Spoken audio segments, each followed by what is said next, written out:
Hello everyone, welcome to Nilesh Talk. In this video, we are going to talk about Internet and its interesting facts. Fundamentals of Internet. जैसे कि हमें पता है, हम humans की तीन बेसिक नीड्स होती है, जो कि है फूड, शेल्टर एंड क्लॉथिंग. इसके अलावा इंटरनेट ये भी हमारे लाइफ का एक इम्पॉर्टेंट पार्ट बन चुका है. या फिर ये कहना भी गलत नहीं होगा कि इंटरनेट का यूज करना भी हमारे डे टू डे लाइफ के लिए एक बेसिक नीड की तरह है. हम इंटरनेट को डेली यूज करते हैं, उससे डेली इंटरेक्ट होते हैं, बिना ये जाने कि इंटरनेट किस टाइप से वर्क करता है या वो कौन लोग हैं जो इस टेक्नोलॉजी पे वर्क करते हैं. आज इस वीडियो में हम इसी टॉपिक के बारे में डिस्कस करने वाले हैं, सो स्टे ट्यून. हमारा पहला पॉइंट है व्हाट इज इंटरनेट. इस पॉइंट को देख के आपको लग रहा होगा कि हमें पता है इंटरनेट क्या है, हम उससे डेली इंटरैक्ट भी होते हैं. करेक्ट, हम इंटरनेट से डेली इंटरैक्ट होते हैं, लेकिन सपोज अगर हमें इंटरनेट को डिफाइन करने के लिए कहा जाए तो जब हमें इंटरनेट को डिफाइन करने के लिए कहा जाता है उस टाइम पे हमारे दिमाग में फेसबुक, कोई पर्टिकुलर वेबसाइट, गूगल, ट्विटर, इस टाइप के इनोवेशंस के नाम आने लगते हैं. ये जितने भी इनोवेशंस है जैसे कि इंस्टाग्राम, फेसबुक, ट्विटर और भी कई इनोवेशंस, ये सारे इनोवेशंस इंटरनेट का एक पार्ट है, इंटरनेट का एक हिस्सा है, लेकिन इंटरनेट नहीं है.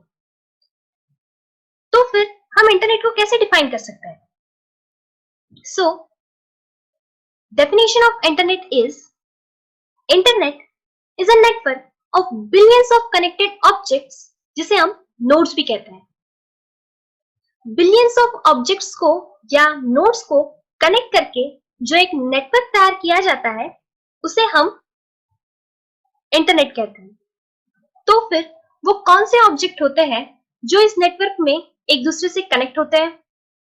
इसका एक एग्जांपल आपके ठीक सामने है.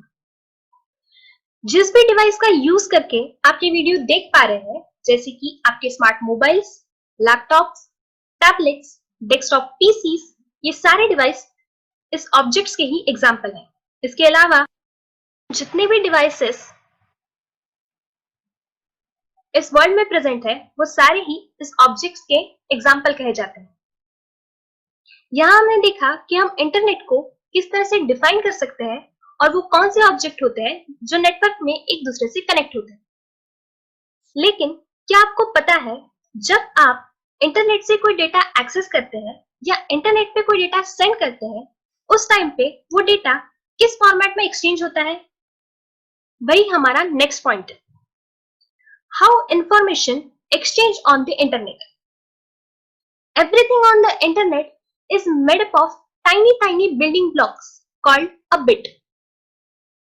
जितनी भी इंफॉर्मेशन इंटरनेट पे प्रेजेंट है वो सारी इंफॉर्मेशन टाइनी बिल्डिंग ब्लॉक से बनी हुई होती है और उन टाइनी बिल्डिंग ब्लॉक्स को हम बिट कहते हैं. बिट की सिर्फ दो ही वैल्यू हो सकती है, आइदर 1 और 0. बिट को हम बाइनरी भी कह सकते हैं, जो कि अलजेब्रा सब्जेक्ट का एक इंपॉर्टेंट पार्ट है. फॉर एग्जाम्पल, अगर आप इंटरनेट की मदद से कोई मैसेज सेंड करना चाहते हैं, फॉर एग्जाम्पल हेलो, जब आप ये मैसेज सेंड करते हैं तो ये मैसेज 0 और 1 के फॉर्मेट में कन्वर्ट होता है और जब ये मैसेज उसके करेक्ट रिसीवर तक पहुंच जाता है तो ये वापस बाइनरी फॉर्मेट से यानी 0 और 1 के फॉर्मेट से वापस इंग्लिश स्टेटमेंट में कन्वर्ट हो जाता है. इसका मतलब इंटरनेट पे जितनी भी डेटा प्रेजेंट है, जितना भी डेटा सर्कुलेट हो रहा है, वो सारा डेटा इस बिट के फॉर्मेट में प्रेजेंट है. ये तो हो गई आज के दौर की बात. लेकिन अगर हम बात करें 1960s और 70s की, तो इस टाइप से बिट के फॉर्मेट में डेटा को सेंड करना, ये जो आइडिया थी, ये बहुत ज्यादा रिवोल्यूशनरी थी, बहुत ज्यादा न्यू और डिफरेंट थी. तो एक क्वेश्चन अराइज होता है कि अगर इस टाइप से डेटा सेंड करना बिट के फॉर्मेट में, अगर ये आइडिया इतनी ही रिवोल्यूशनरी थी, तो इंटरनेट सबसे पहले कहाँ बिल्ट हुआ और इंटरनेट को बिल्ड करने के पीछे क्या वजह रही होंगी? How does internet firstly build? Catastrophic military event के दौरान small group of four connected computers के बीच में पहली बार इंटरनेट को बिल्ड किया गया to prevent information and data loss. तो ये कौन सी मिलिट्री थी जिसने इंटरनेट को पहली बार बिल्ड किया? तो ये मिलिट्री थी यूएस की। यूएस की मिलिट्री हमेशा से इस टॉपिक में इंटरेस्टेड थी कि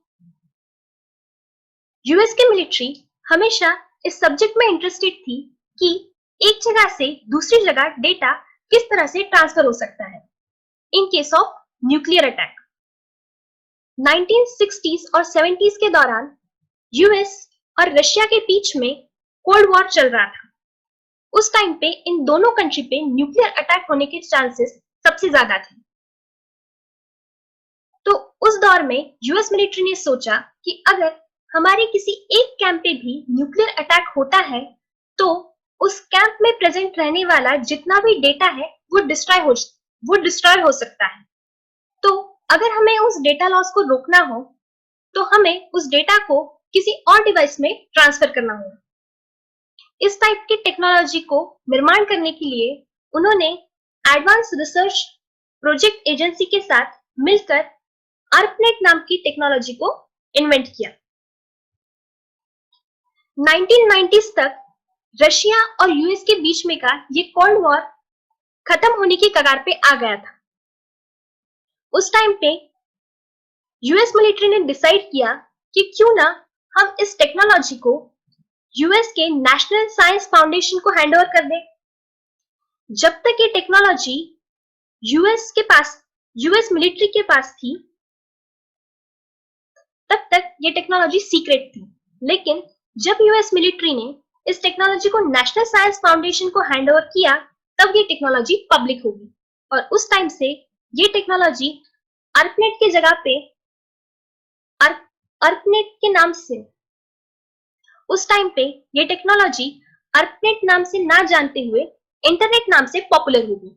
ARPANET के बाद और भी बहुत सारे इनोवेशंस हुए, उनमें से एक इनोवेशन है विंडसर्फ और बॉबकॉन का।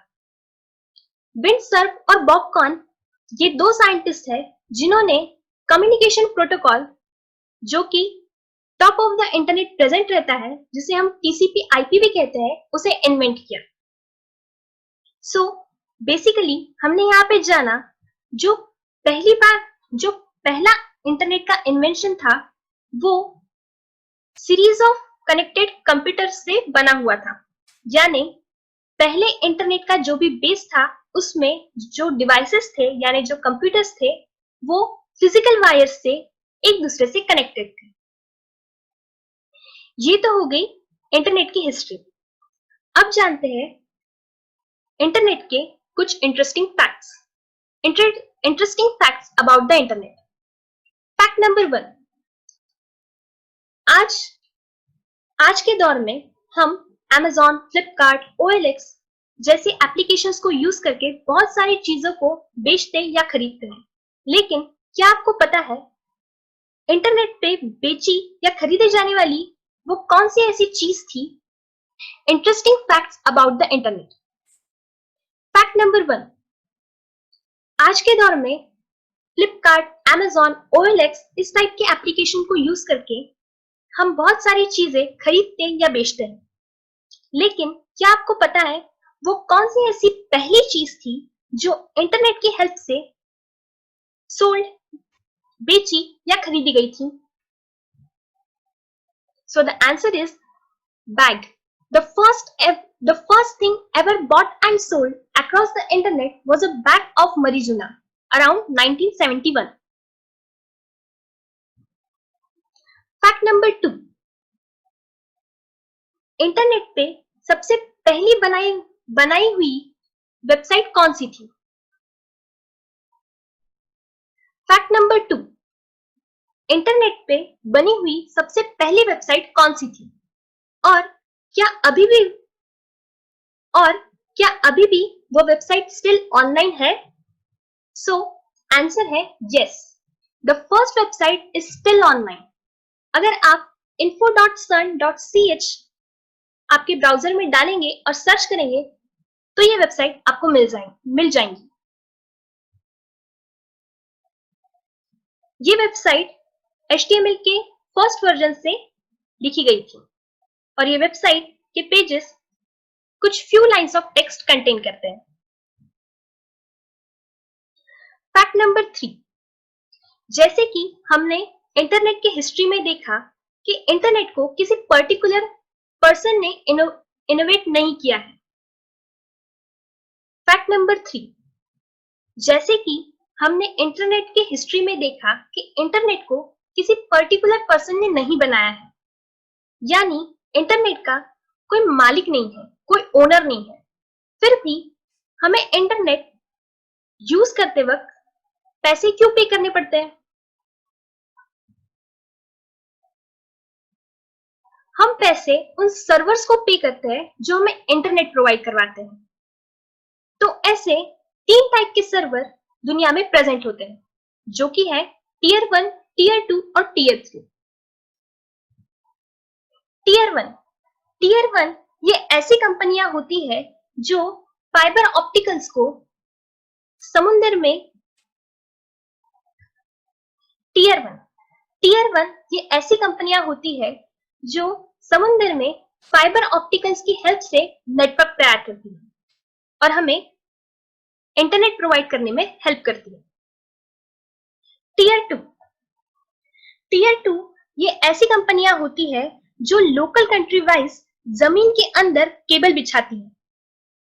और लास्टली टीयर 3 ये ऐसी कंपनियां होती है जो हमें लोकल सर्विस प्रोवाइड करती है, यानी ये हमारे लोकल सर्विस प्रोवाइडर होते हैं। सो इस तरह से इंटरनेट फ्री होने के बावजूद हमें इन केबल्स को बिछाने के लिए और उन्हें मेंटेन करने के लिए पैसे लगते हैं।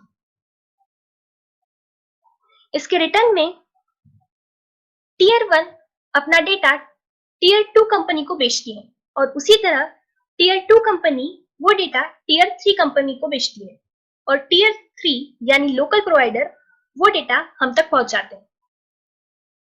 तो इस टाइप से इंटरनेट फ्री होने के बाद भी हमें उसे यूज करते वक्त पैसे पे करने की जरूरत होती है। फैक्ट नंबर 4, क्या आपको पता है दुनिया में ऐसे कितने लोग हैं जिनके पास की टू द इंटरनेट है, यानी अगर इंटरनेट में कोई खराबी आ जाए या इंटरनेट में कोई प्रॉब्लम क्रिएट हो जाए तो उसे सॉल्व करने की अथॉरिटी यानी की टू द इंटरनेट कितने लोगों के पास है? सो आंसर है 7। दुनिया में ऐसे सिर्फ 7 लोग हैं जिनके पास इंटरनेट में अगर कोई प्रॉब्लम आती है तो उन्हें सॉल्व करने की अथॉरिटी है, यानी की टू द इंटरनेट है। Fact number 5, do you know how many people use the internet? J सलेटन ने एक आर्टिकल पब्लिश किया है ऑन 4th जून ऑफ 2020। जे सलेटन नामक रिसर्चर ने 4th जून ऑफ 2020 को एक आर्टिकल पब्लिश किया था जिसमें उन्होंने बताया था 4.57 बिलियन पीपल इंटरनेट के एक्टिव यूजर हैं एज ऑफ अप्रैल 2020, जो कि 59% है ऑफ ग्लोबल पॉपुलेशन। इसके अलावा जे सलेटन ने और एक इंटरेस्टिंग फैक्ट उनके आर्टिकल में बताया है, जो कि है चाइना, इंडिया और यूएस ये ऐसे कंट्रीज है जिनमें बाकी कंट्रीज के मुकाबले ज्यादा इंटरनेट यूजर्स पाए जाते हैं। जे सलेटन ने एक टेबल भी प्रोवाइड किया है जिसमें उन्होंने बताया है कि कितने एक्टिव यूजर्स इंटरनेट पे प्रेजेंट है, कितने यूजर्स इंटरनेट को मोबाइल से एक्सेस करते हैं, कितने यूजर्स सोशल मीडिया पे एक्टिव है और उनमें से कितने यूजर्स सोशल मीडिया को मोबाइल के थ्रू यूज करते हैं। तो ये रहे कुछ नंबर्स जो कि जे सलेटन ने अपने आर्टिकल में बताया है। I hope this information will helpful for you. Thank you for watching this video and keep learning.